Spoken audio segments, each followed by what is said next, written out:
بسم اللہ الرحمن الرحیم۔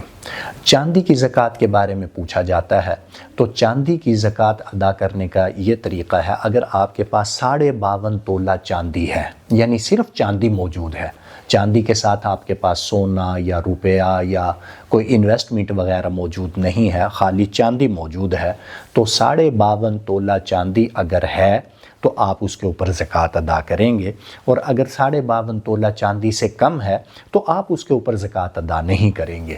اور اگر آپ کے پاس چاندی کے ساتھ اور چیزیں بھی ہیں تو ہمارا ایک اور کلپ ہے جس کا عنوان ہے زکوٰۃ کیلکولیٹ کرنے کا آسان طریقہ، پھر آپ وہ دیکھ لیں۔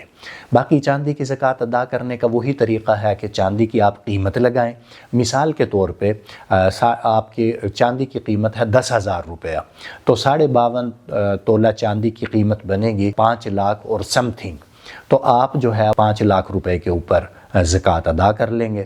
اور زکوٰۃ ادا اس طرح کی جاتی ہے کہ 1 لاکھ روپے کے اوپر 2,500 روپیہ زکوٰۃ ادا کی جاتی ہے، 2.5% جو ہے وہ زکوٰۃ ادا کی جاتی ہے۔